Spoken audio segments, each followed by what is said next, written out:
Time is of the essence. We must assist our allies.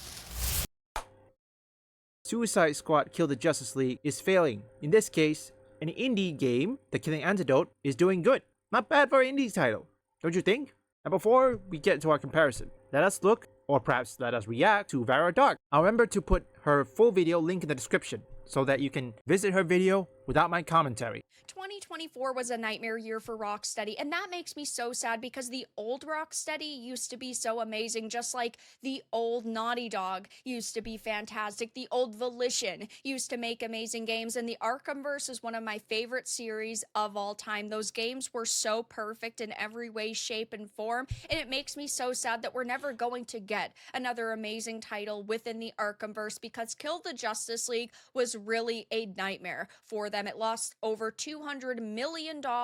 We know that it did not resonate with fans, and now we're finding out that because they decided to hire a bunch of activists who wanted to disrespect the source material, that Rocksteady was just hit with another round of layoffs. So, Eurogamer's Tom Phillips had reported half a dozen staff impacted by the redundancies have spoken to Eurogamer to confirm the job losses under condition of anonymity to protect their careers, which isn't really shocking because most of the people that work at this company are activists, they are SJWs, but they understand that they still need to protect their identities because while they have been brought into this industry, it's not because of talent, and so they basically need to stay silent publicly. Rocksteady. Truth to be told, all of us should have seen it coming after Batman Arkham Knight. I mean, we should have seen it. Honestly, I think by the Arkham Knight will be the last game. I never exactly touched Suicide Squad Kill the Justice League. Well, for the record, if you guys wish to know, the real reason I didn't pick up Suicide Squad Kill the Justice League because my laptop here is already full. Because I was playing mostly, I think by that time, I was still playing Resident Evil 4 Remake. I was trying to get the Chicago typewriter for Leon. Now I could buy the Separate Ways DLC, but yeah, no thank you. I think the base game is much better. I mean, I like Ada, but for me, I think I love Leon better because I want to see the dog. Also want Infinity Rocket Launcher. Basically need to stay silent publicly. He went on to reveal the layoffs hit programming and the artist teams as well as more quality assurance members. This new round of layoffs followed a previous one in September. Phillips broke that news as well and reported that half of Rocksteady's quality assurance department was laid off. It was reduced from 33 to 15. He also claimed that the layoffs affected those outside of QA as well and have affected individuals across the board from junior staff to individuals who have been with the company for over 5 years. When KTJL really started ramping up in production, multiple people that helped form Rocksteady, had been with Rocksteady from the beginning, or had been with Rocksteady for a decade plus, ended up leaving because they were not happy with the direction this franchise was being taken in. Me too. We all understand. Look, if I was a developer, or perhaps if I was an artist or creator in that company, in Rocksteady, if I know there were changes, I left. It's simple as that. But I think that the former or veterans of the Rocksteady of the past did the best they could, and now they're starting their own company, and kudos to them. I mean, it's a good thing they didn't stick around, of which those veterans probably is disappointed what happened. They were relieved that they were not a part of it. It will take some time for Rocksteady to return because, like she said, like Vera Dark says, most of the talented ones, they're gone.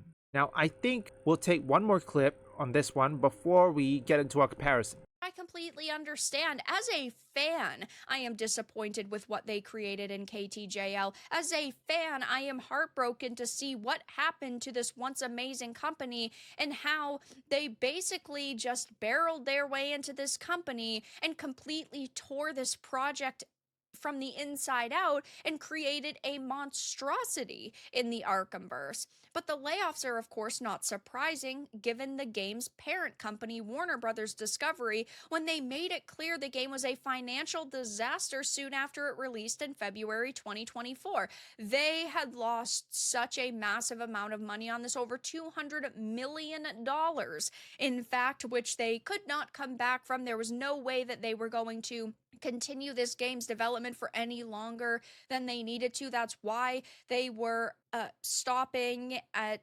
season 4. They announced that a couple of weeks ago. They were originally going to go 5 to 6, but they cut their time short. They figured that's enough content to keep people happy and satisfied. It survived for a year, which is what companies typically aim for with live service titles.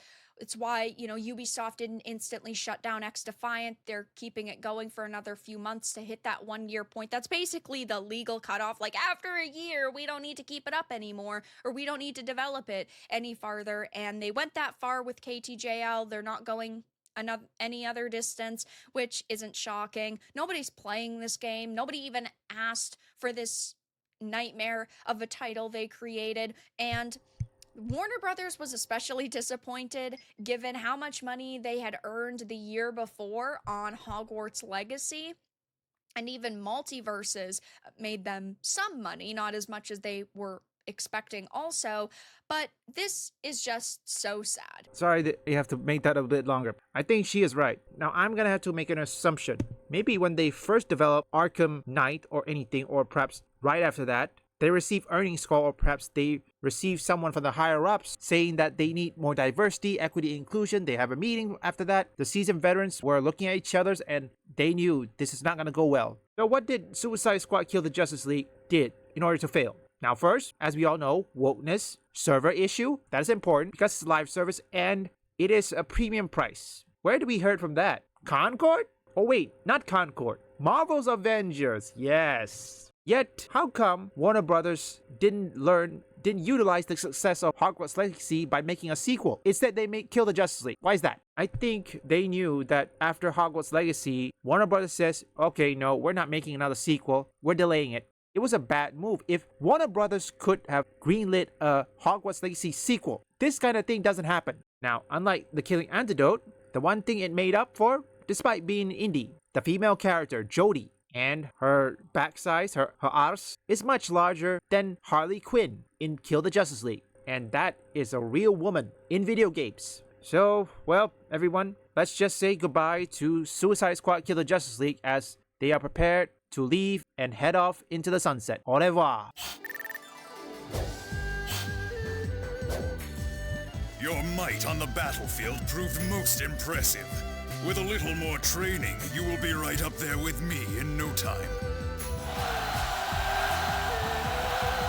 Leave a like and subscribe if you want woke or anti-woke detective, or you just want to see me play games. Visit my second and third channel up here or link in the description.